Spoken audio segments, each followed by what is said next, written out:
हाँ बच्चों, good evening. Last class में बच्चों हम जो टॉपिक डिस्कस कर रहे थे दैट वाज कंडक्टिंग टिश्यू।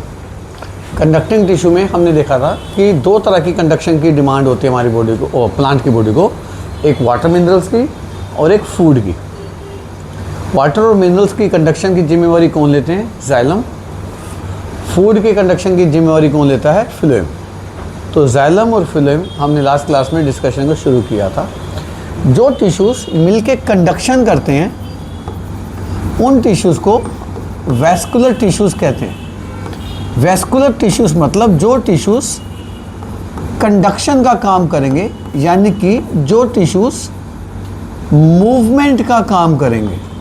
मैंने बताया था लास्ट क्लास में मूवमेंट दो तरह की हो जाएगी। एक मूवमेंट हो जाएगी movement of water and minerals,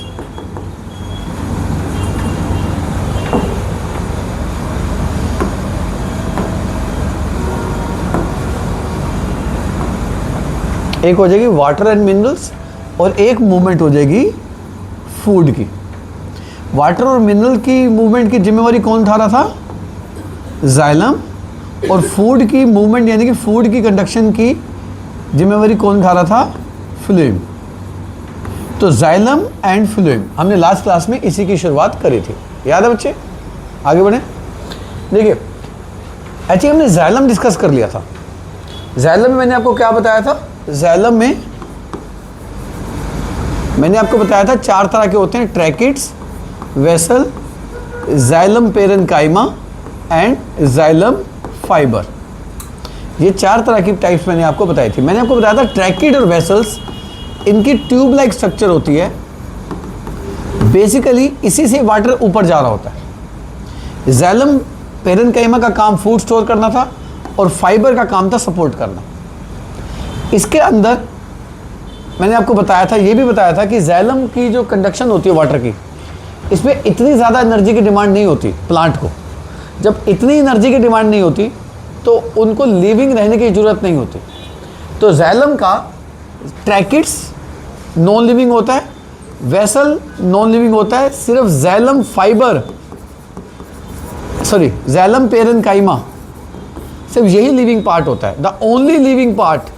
तो अगर आपसे पूछा जाए only living part in xylem, बहुत इंपॉर्टेंट क्वेश्चन है, answer is xylem parenchyma is the only living part. ये क्वेश्चन तो 11-12 नीट में भी आएगा आपको, अगर बायो पढ़ोगे तो उसमें भी पढ़ाएंगे आपको।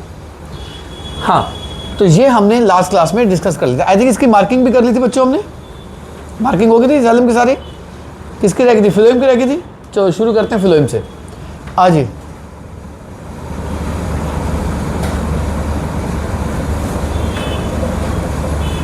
देखिए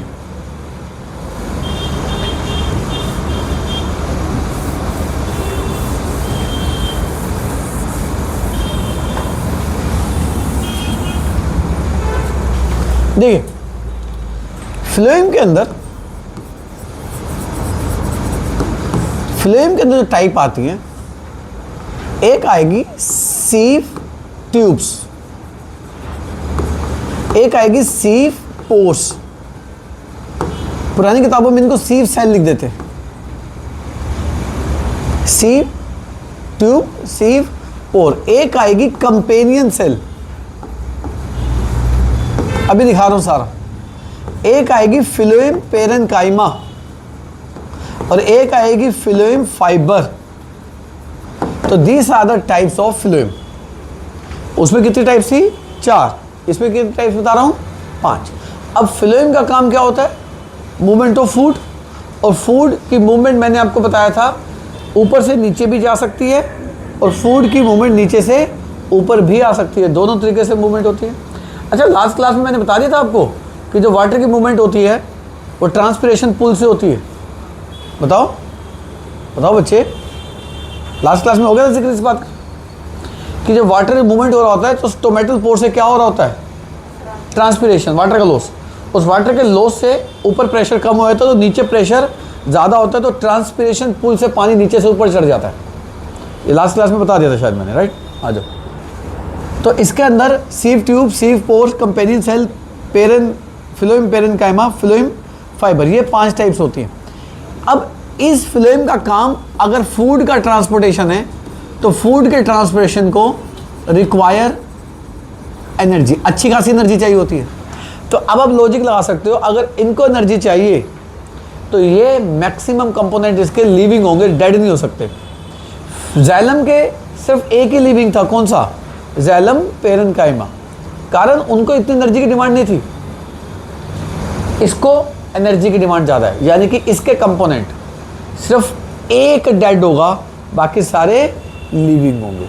यानी कि अगर मैं कहूँ इसके अंदर कौन सा नॉन लिविंग है, वो जाइलम, बाकी सारे लिविंग हैं, बाकी सारे लिविंग हैं।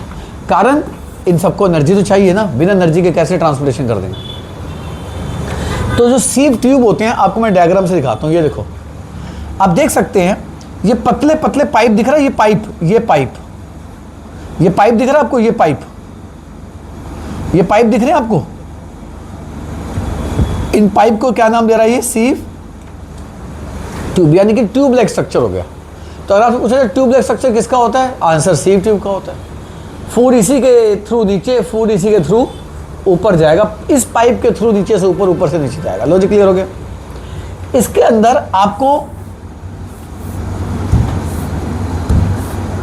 अंदर आपको ये हिस्सा दिखाई देगा। इस हिस्से में आप देखेंगे, ये देखो, ये देखो, ये वो है जिनके अंदर पोर्स हैं, छेद हैं। हालांकि इनको पुरानी किताब में सीव सेल लिखा हुआ था, इसने सीव क्या कर दिया है? पोर्स कर दिया। यानी कि एक तरह से छननी हो गई।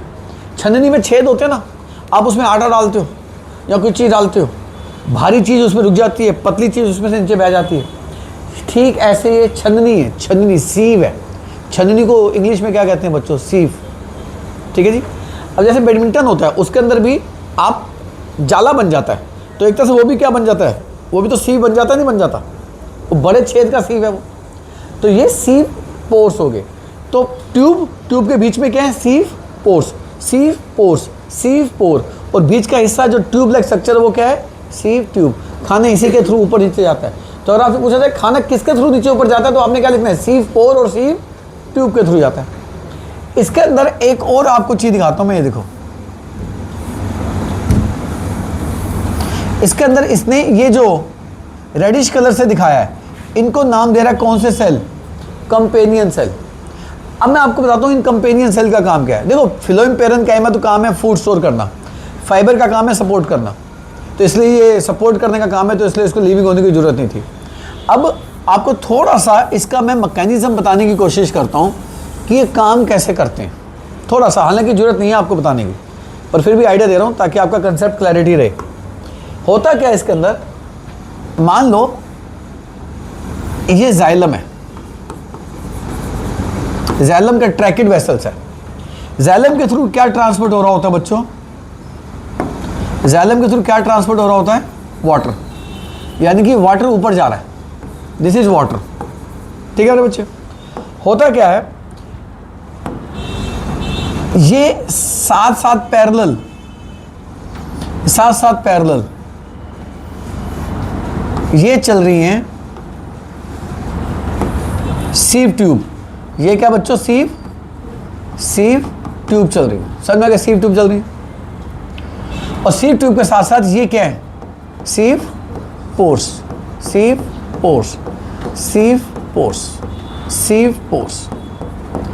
ठीक सीव सेल और सीव पोर के साथ एक नई चीज चल रही होती है जिसको हम नाम देते हैं कंपेनियन सेल। सीसी कर देता हूं।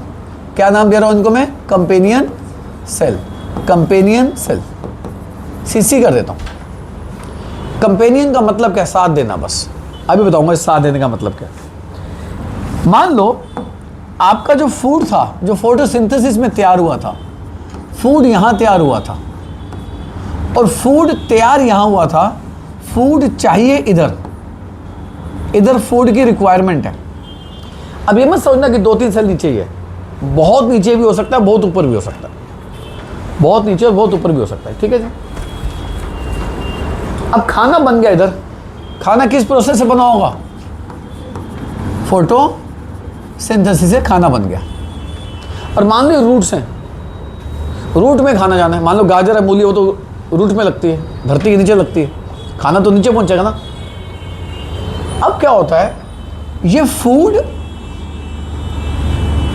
इस कंपेनियन सेल के अंदर लोड होता है। क्या होता है ये, यानी कि जैसे होता है ना, सीमेंट की फैक्ट्री है, उसको मालिक को ऑर्डर है, हाँ जी भाई यहाँ मकान बन रहा है, 50 सीमेंट की बोरियां फेंक दो। अब वो मालिक क्या कहेगा अपने लेबर को, हाँ भाई 50 बोरियां लोड करो ट्रक में, लोडिंग होगी नहीं होगी, तो उसको क्या कहते हैं, लोडिंग करना। क्या करना, लोडिंग करना। तो लो जी ऑर्डर आ गया, खाना चाहिए, तो खाना यहाँ से लोड होके कहाँ आना शुरू हो जाएगा, इधर, किसके अंदर, कंपेनियन। अब मूवमेंट कराने के लिए एनर्जी चाहिए नहीं चाहिए, तो इसलिए कंपेनियन सेल लिविंग होनी चाहिए, डेड होनी चाहिए, लिविंग होंगे, डेड होंगे तो कैसे मूवमेंट करा देंगे बिना एनर्जी के।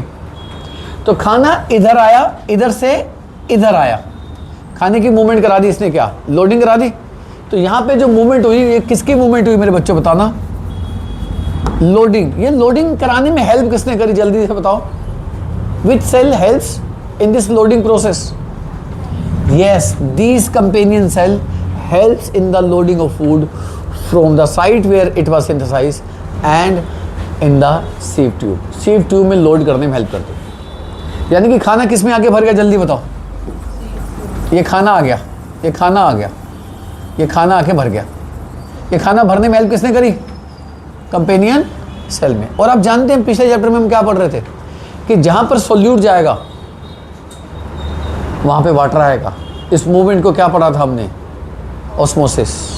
ऑस्मोसिस यानी कि अब इस फूड की तरफ कौन मूव करेगा, water will move. The movement of water toward solute is known as osmosis. Now जो वाटर यहाँ पे था ना बच्चों, यहाँ से इधर आना शुरू हो जाएगा। अब ये यहाँ से इधर क्यों आ रहा है, movement of solvent toward solute is known as osmosis. Osmosis हो गया। यानी कि आप बताओ सेकंड प्रोसेस कौन सी शुरू हो गई है, ऑस्मोसिस हो गया।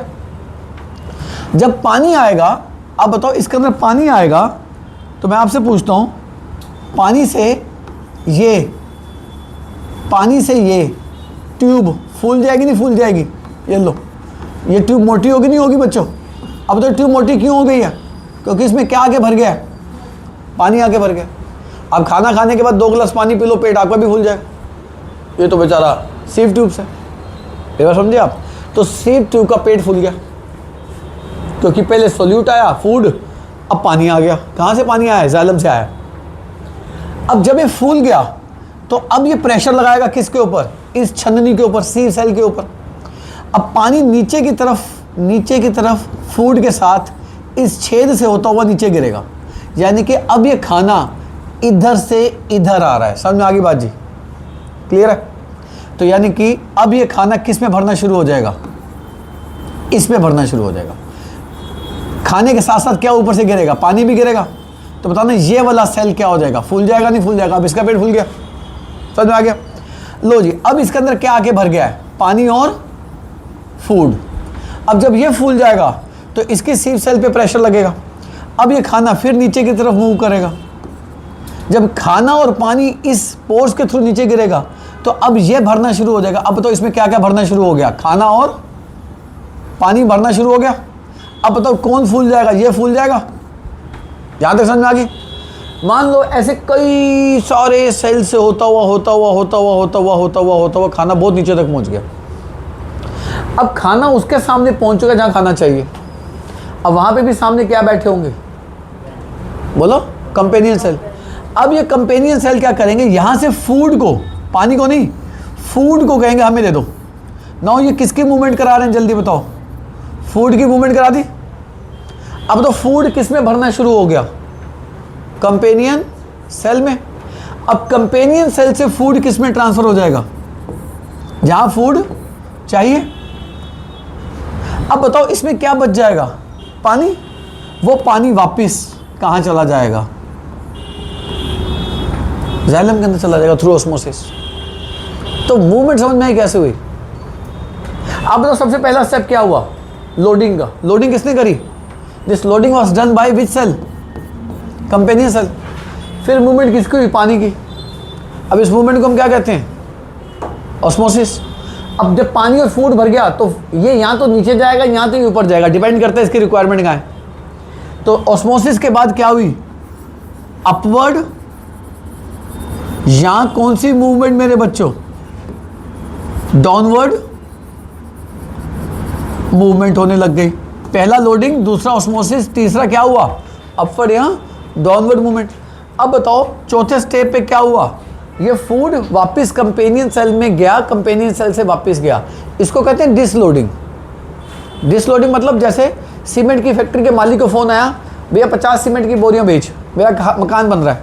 उसने लोड किया, अब वो लोड किस में हुआ, ट्रक में। वो ट्रक पहुंच गया उसके घर जहाँ पे कंस्ट्रक्शन चल रही थी। अब तो मालिक क्या फ़ोन करके कहेगा, ओ डिसलोडिंग करो, सीमेंट की बोरियां उतारो। उतारने को क्या कहेंगे, लोडिंग करना, डिसलोडिंग करना, डिसलोडिंग। यानी कि चौथी स्टेप क्या होगी थी इसकी, डिसलोडिंग। अच्छा, डिसलोडिंग में हेल्प किसने करी, अगेन कंपेनियन सेल ने हेल्प करी। अच्छा, जब डिसलोडिंग हो गई तो इसमें क्या बच गया था, सिर्फ पानी, पानी वापस, यानी कि पांचवी स्टेज क्या होगी, this is how food transport through phloem. तो फ्लोएम के टिश्यू ने ऐसे फूड की ट्रांसपोर्टेशन करी। आपको पता है मैं इतनी सारी कहानी किस लिए सुना गया आपको, सिर्फ एक बात के चक्कर में, सिर्फ एक लाइन के चक्कर में जो एनसीईआरटी ने लिखी। एनसीईआरटी लिखते हैं कंपेनियन सेल का काम क्या है, और एनसीईआरटी लिखते हैं कंपेनियन सेल का काम है लोडिंग करना और क्या करना, डिसलोडिंग करना। सिर्फ इस लाइन के चक्कर में सारी कहानी सुनाई है आपको, कोई नहीं पूछेगा आपसे कहानी। यानी कि the role of companion cell is loading and disloading, बस ये काम था इनका। और इस काम के लिए इनको एनर्जी चाहिए थी नहीं चाहिए थी, तो ये एक्टिव प्रोसेस थी या पैसिव प्रोसेस थी, एक्टिव प्रोसेस। एक्टिव मतलब जिसको एनर्जी चाहिए, जिस प्रोसेस को एनर्जी चाहिए वो एक्टिव प्रोसेस है। और अगर ये एक्टिव प्रोसेस है, एनर्जी चाहिए, तो लिविंग होंगे नॉन लिविंग होंगी, लिविंग। तो अच्छा आपसे पूछा जाए फूड किस के थ्रू होते वो मेन मूवमेंट करता है, सीव सेल और सीव ट्यूब के थ्रू फूड की मूवमेंट होती है, डाउनवर्ड या अपवर्ड मूवमेंट होती है। अब नोट्स में आ जाऊँ, समझ में आ गया बच्चे,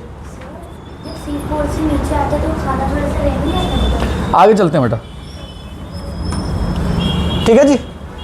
देखिए जी, ए इधर आ जाओ। अब ये डायग्राम मैंने आपको बता दिया है, ये देखिए,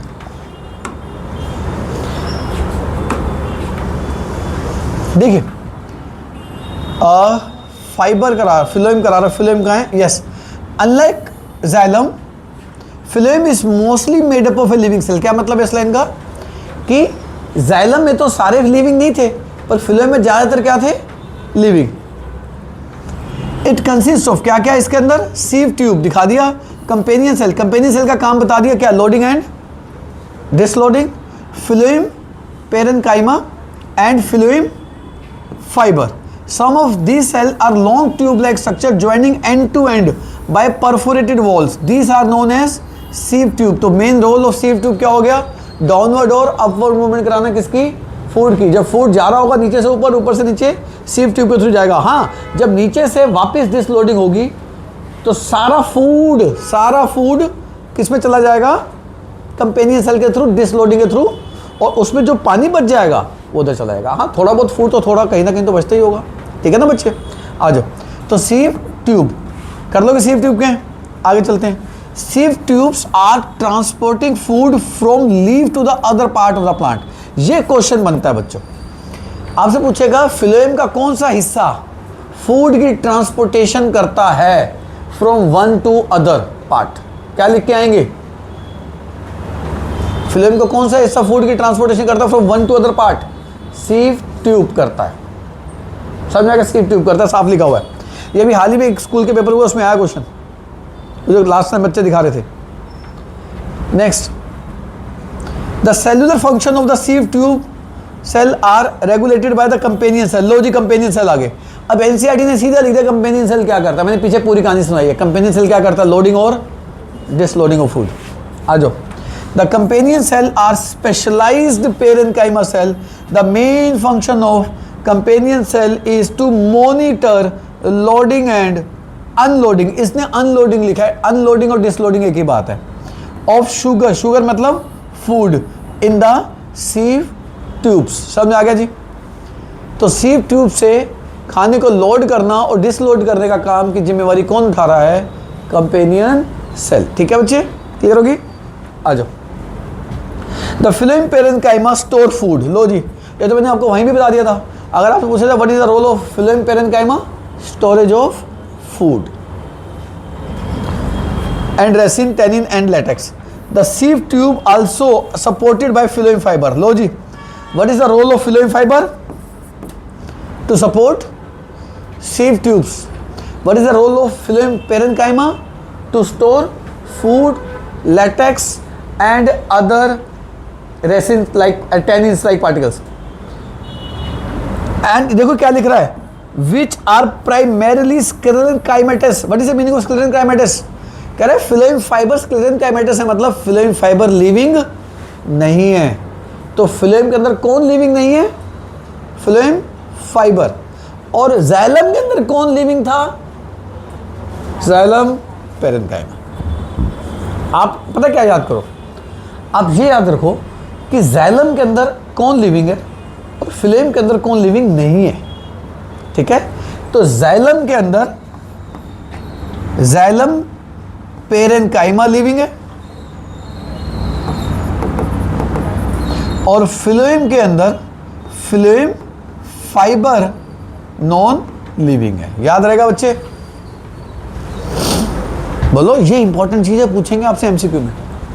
आगे चलते हैं।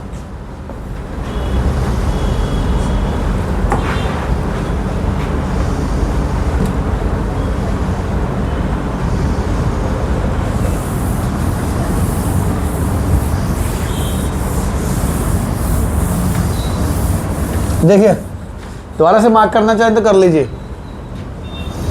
The sieve tube are also supported by phloem fiber. phloem fiber का काम समझ में आ गया? Support. Which are primarily sclerenchymatous. sclerenchymatous का मतलब लिविंग नहीं होते। ठीक है जी, फाइबर लिविंग नहीं होते। किसके फाइबर लिविंग नहीं होते? phloem। एक बात हूँ, फाइबर उधर भी लिविंग नहीं होते, जाइलम फाइबर भी तो नॉन लिविंग थे। ठीक है ना? And provide strength. तो लो जी, phloem फाइबर का फंक्शन लिख लो। दो फंक्शन हो गए, to provide support to the sieve tube, second to provide strength। ठीक है जी, क्लियर हो गया बच्चे? तो अब हम सारा पढ़ चुके हैं, उसको रिवाइज कर लेते हैं।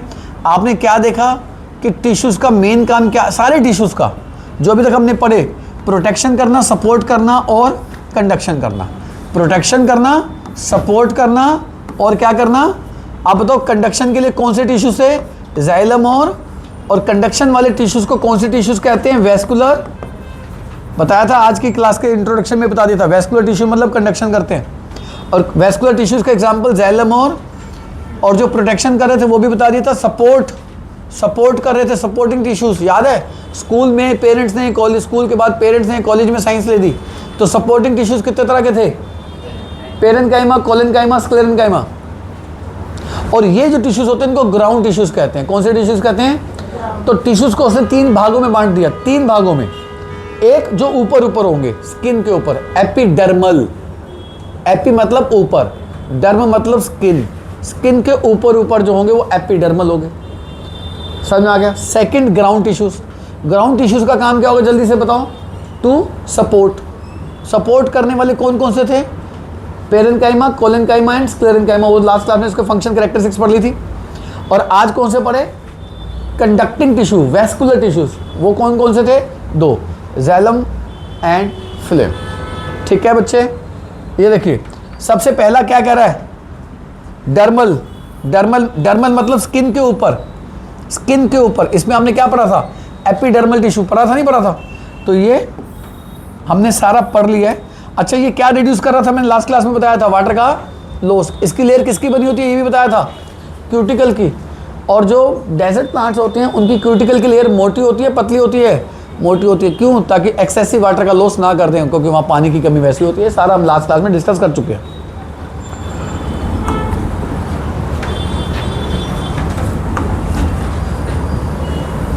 हाँ जी, सेकंड कौन सा बताया मैंने आपको? Ground tissues. ग्राउंड टिश्यूज में कौन कौन से आ जाएंगे? ग्राउंड टिश्यू का मेन काम क्या? सपोर्ट करना। 3 तरह के। स्कूल के बाद पेरेंट्स ने कॉलेज में साइंस ले दी, मतलब पेरेन्काइमा, कोलेनकाइमा एंड स्क्लेरेन्काइमा। ये 3 टाइप्स है, मैं बता चुका हूँ। लास्ट वेस्कुलर टिश्यूज, दो तरह के, जाइलम और वेस्कुलर का काम क्या होता है? कंडक्शन करना। कंडक्शन मतलब मूवमेंट करना, मूवमेंट मतलब पानी और मिनरल की जाइलम करेगा, फूड की फ्लोएम करेगा। तो तीन तरह के टिश्यू समझ में आ गए। डर्मल जो एपिडर्मल पढ़ा था आपने, सपोर्टिंग टिश्यूज तीन तरह के, और वेस्कुलर टिश्यूज मतलब कंडक्टिंग टिश्यू दो तरह के। प्लांट टिश्यू समझ में आ गए बच्चे? आ जी। अब यहाँ पे क्वेश्चन कह रहा है, question number 2, question number 2, question number 2 में कह रहा है why do you think that, अच्छा ये आंसर ना बच्चे मैं बोलूँगा, आप घर जाके अपनी कॉपी में नोट कर लेना, मैं लिखूँगा नहीं, लिखने में बहुत टाइम लग जाता है। तो जो वीडियो से कर रहा है, आप वीडियो को रिवाइंड फॉरवर्ड तो कर ही सकते हो, तो वीडियो मैं आपको शेयर कर ही देता हूँ, तो वीडियो से नोट्स में आंसर लिख लेना, ठीक है? मैं आंसर बोलूँगा, ध्यान रखना। कह रहा है why do you think that a thick cuticle on the outer wall of the epidermis, thick cuticle की थिक लेयर किसके ऊपर? एपिडर्मस के ऊपर भी बात कर रहे थे, एक बात कर रहे थे। Is advantages for the plant living in the desert but disadvantages for the plant living in the under water. कह रहा है कि क्यूटिकल की जो मोटी लेयर बन जाती है, मोटी लेयर, वैक्सी लेयर, कह रहा है डेजर्ट प्लांट्स के लिए तो बहुत अच्छी बात है, पर जो प्लांट पानी के अंदर होते हैं, कह रहा है उनके लिए बहुत बुरी बात है। पहले अच्छी बात कर लें, डेजर्ट प्लांट्स के लिए अच्छी बात क्या है? It is advantages for desert plants because thick cuticle layer prevents excessive loss of water, because there is already scarcity of water in the desert plants. Scarcity मतलब कमी होती है पानी की, तो पानी के लॉस को बचाता है। तो मैंने आंसर बोल दिया, आप घर जाके लिख लेना। नाउ डिसएडवांटेज किसके लिए? लिविंग अंडर वाटर, नुकसान बताओ। अब नुकसान अंडर वाटर के लिए होता है। अब जो पानी के अंदर होता है ना बच्चों, ये देखो, मान लो ये प्लांट है, ये सॉइल है और ये एयर है, हवा के ऊपर है, मतलब एटमॉस्फेयर में है, सॉरी। अब ये ना हवा से ऑक्सीजन लेगा और हवा में CO2 छोड़ेगा, ये गैसेस का एक्सचेंज एयर से तो करेगा। पर सोचो ये पानी है, ये पानी है। अब मान लो कोई प्लांट पानी के अंदर है, ये पानी के अंदर उसकी रूट्स हैं, शूट हैं, जो मर्जी मान लो। अब पानी से ही, हवा के तो कांटेक्ट में नहीं है, उसने पानी से ही CO2, O2 और न्यूट्रिएंट्स लेने हैं। तो जो पानी में CO2 है उसको वही मिलेगी, जो पानी में O2 है उसको वही मिलेगी, जो पानी में न्यूट्रिएंट्स है उसको वही मिलेंगे। पर वो किसके थ्रू लेगा? अपनी स्किन के थ्रू लेगा। अब खुद ही सोचो, अगर इसकी स्किन मान लो स्किन बहुत मोटी हो जाए, तो मैं आपसे पूछता हूं क्या मोटी स्किन होने से ये इनका एक्सचेंज करने में इसको आसानी होगी, मुश्किल होगी? मुश्किल होगी। तो पानी वाले प्लांट के लिए मोटी लेयर अच्छी बात नहीं है। तो आप देखेंगे this is disadvantages for underground water because thick layer will not allow exchanges of gases like CO2 and O2 and also the exchanges of vital nutrients through water। वो पानी के थ्रू इन गैसेस के एक्सचेंज और nutrients के exchange को allow नहीं करेगी, रोकेगी, और उनको जो लेना पानी से लेना है। आंसर समझ में आ गया बच्चे?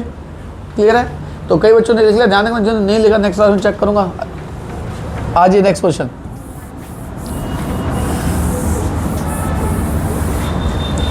देखिएगा। Once water is absorb by the plant root, कह रहा है प्लांट रूट ने पानी एब्जॉर्ब कर लिया।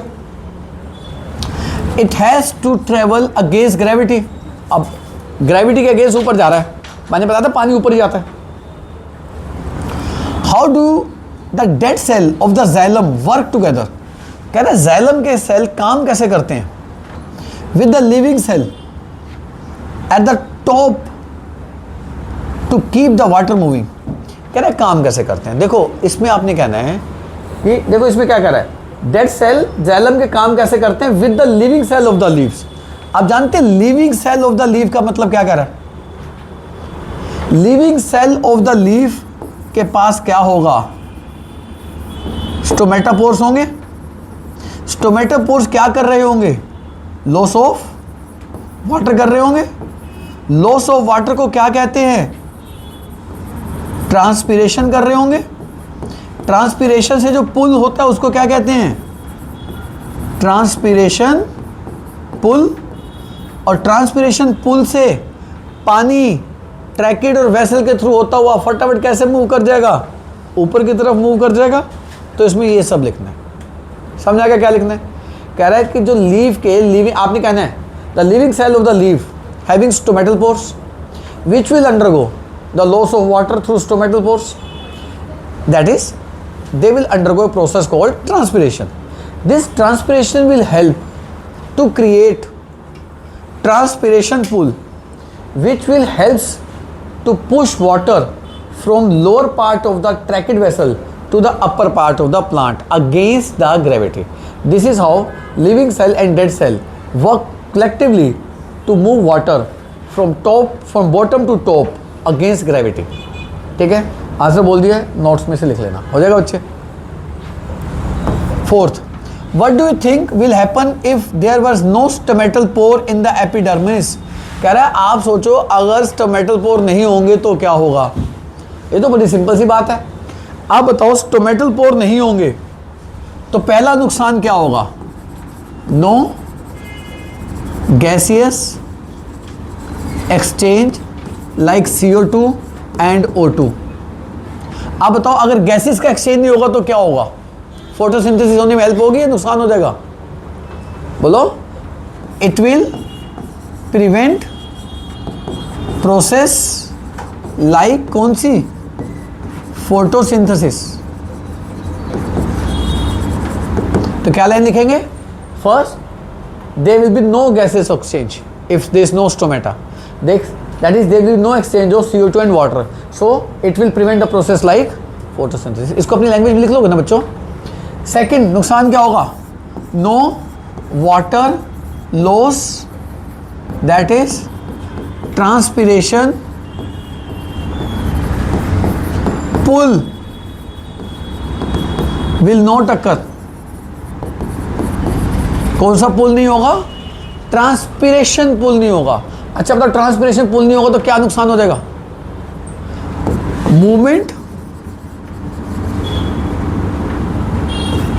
Movement of water through xylem will not happen. समझ में आ गई बात? क्या लिख रहा हूं? पानी की मूवमेंट जो जाइलम कर रहा है वो होगी नहीं। ट्रांसपीरेशन पुल नहीं तो पानी कैसे ऊपर पहुंच जाएगा? थर्ड नुकसान क्या होगा? आपको याद है मैंने बताया था ट्रांसपीरेशन से प्लांट अपना क्या कंट्रोल करते हैं? Temperature. So if there is no transpiration through stomata, then plants will not be able to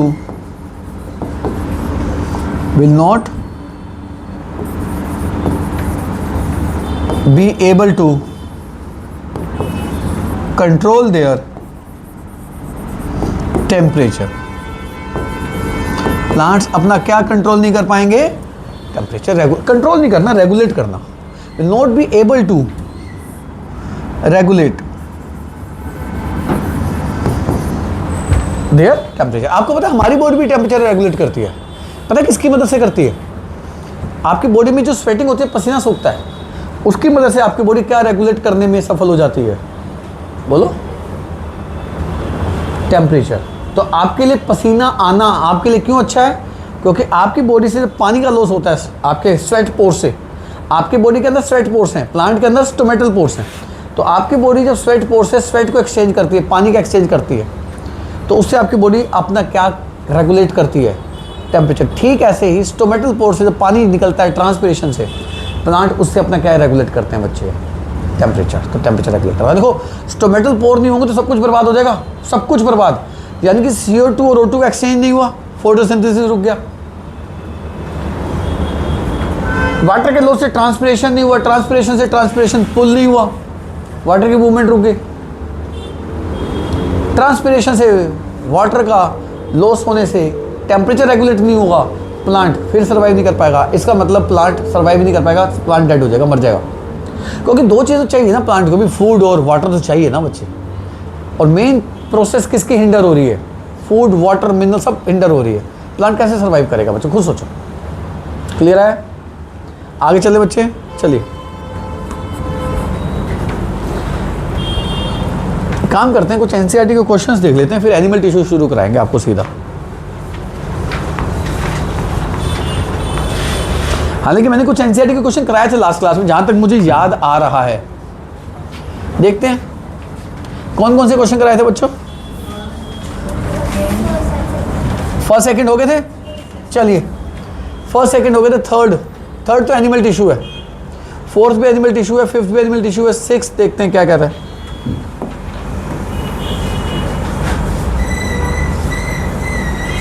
six भी एनिमल टिश्यू है, सेवन भी एनिमल टिश्यू के ऊपर है। ज्यादातर एनिमल टिश्यू के क्वेश्चंस हैं।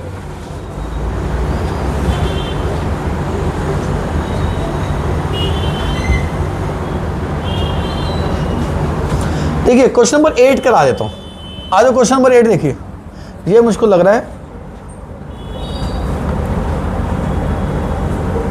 प्लांट टिश्यू के ऊपर है।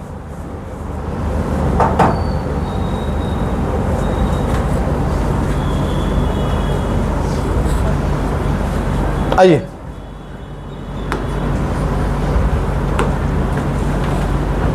देखिए,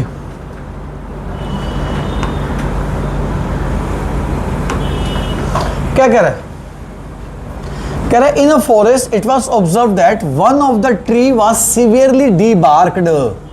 डीबार्क्ड, डी मतलब हट गया, किसी चीज का निकलना डी होता है, जैसे डिहाइड्रेशन हो गया, पानी निकल गया बॉडी से, डिहाइड्रेशन हो गया। बार्क्ड, पेड़ की जो बाहर की मोटी खाल होती है ना, उसको बार्क कहते हैं। तो बार्क अगर हट गई तो उसको क्या कहेंगे, डी बार्क। आप देख सकते हो ये हाथी है, ये पेड़ की जो आउटर खाल है, बार्क है, उसको क्या कर रहा है, हटा रहा है। तो पेड़ की बाहर की खाल को हटाने को क्या कह रहा है, वो डी बार्क। समझ में आ गया? आज तो देखते हैं। कह रहा है पेड़ में देखा गया, उसकी एक पेड़ जो था सिवियरली डी बार्क, सिवियरली मतलब अच्छी खासी उसकी खाल उतार दी थी। किसने खाल उतारी थी भाई, वो elephant, to meet its food requirement. देखो जो एलिफेंट है वो हर्बीवोर है, हर्बीवोर मतलब प्लांट ईटर है, वो एनिमल ईटर नहीं होता। तो उसको जो खाना है, उसको जो न्यूट्रिशन चाहिए वो प्लांट से लेगा। तो कई बार हाथी को कुछ नहीं मिलता, वो बार्क को उठा के खाना शुरू कर देता है, खाल को, उसको उसमें न्यूट्रिशन लगता है। As the bark is rich in the source of the nutrient, कह रहा है बार्क में बहुत सारे न्यूट्रिएंट्स होते हैं, इसलिए वो खाना शुरू कर देता है वो। ठीक है, based on your learning answer the following, which function of the tree is are hampered by debarking. देखो कह रहे उसके कौन से फंक्शन को नुकसान होगा। आप बताओ, जो आउटर लेयर होती है, एपिडर्मल लेयर होती है, डर्मल लेयर होती है, उसका मेन काम क्या होता है, प्रोटेक्शन। किसको प्रोटेक्ट करना, अंदर के हिस्सों को प्रोटेक्ट करना। तो आप बताओ, if the layer is debarked then the dermal tissue which are protecting tissue will removed and it will affect inner ground tissues and vascular tissues। जो अंदर कौन से टिश्यूज हैं, एक तो ग्राउंड टिश्यूज हैं, वही पेरेन्काइमा, स्क्लेरेन्काइमा, कोलेन्काइमा, और अंदर कौन से टिश्यूज हैं, ज़ैइलम, फिलोम, उन सब की प्रोटेक्शन खराब हो जाएगी। तो आंसर लिख लेंगे ये वाला बच्चे जो मैंने बोला। Next, which plant tissue would be affected by further damage. कह रहा है और डैमेज हो जाएगा तो क्या नुकसान होगा। आप लिखेंगे its ground tissues. What are ground tissues, जो मैंने पढ़ा के आया हूं। ग्राउंड टिश्यूज में क्या क्या आ रहा था, पेरेन्काइमा, कोलेन्काइमा, स्क्लेरेन्काइमा। तो its ground tissues and vascular tissues will get affected if further damage takes place. Answer लिख लेंगे, which function of the tree would hampered if tissues beneath the bark were severely damage. तो कौन सा function खराब हो जाएगा? Support, क्योंकि supporting tissues खराब हो जाएंगे, और कंडक्शन, कंडक्शन थ्रू किसके through? Xylem and phloem will be affected most. सबसे ज्यादा जाइलम फिलोएम का नुकसान होगा, और जो सपोर्ट मिल रही थी पेरेंकाइमा, कोलेनकाइमा, स्क्लेरेनकाइमा से, वो भी खराब हो जाएगी। ठीक है, last, what assumption you make to the answer question above. कह रहे हैं इसमें अजम्पशन क्या मान रहे हैं? हम ये मान रहे हैं कि जो आउटर लेयर है वो डर्मल है, डर्मल मतलब एपिडर्मल है, थिक लेयर है, और उसके अंदर ग्राउंड, और ग्राउंड के अंदर क्या है? कंडक्टिंग टिश्यूज है। समझ में आ गया? क्लियर है?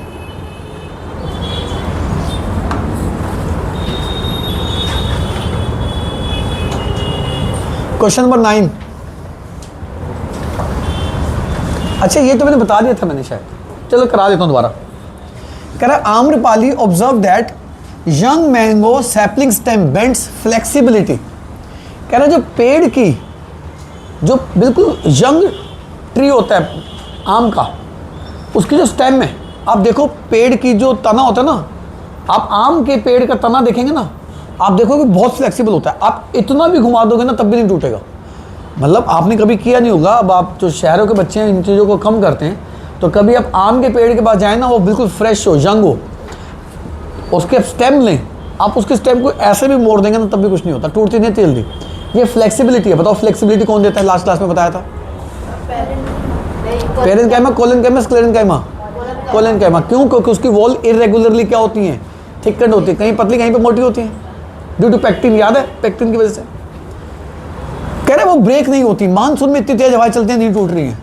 विच tissue is responsible for this flexibility? अभी तो बताया, कौन सा टिश्यू रेस्पॉन्सिबल है? कोलेनकाइमा।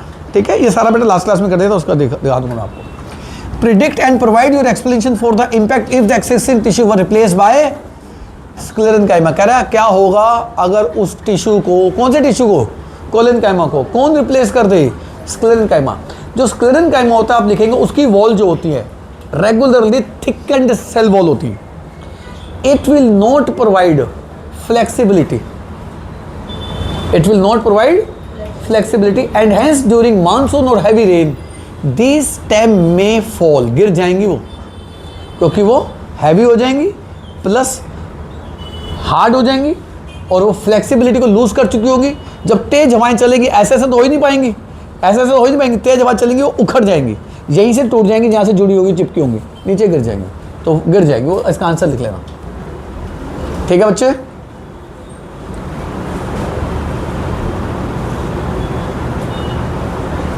आगे चले, आ जाओ। देखिए फटाफट ये वाला क्वेश्चन करते हैं 10, फिर आगे चलते हैं, नेक्स्ट क्लास में करेंगे इसको। 10 क्वेश्चन करते हैं। चल नेक्स्ट क्लास में करेंगे इसको। ठीक है, ओके बच्चों, टाइम खत्म हो रहा है ना।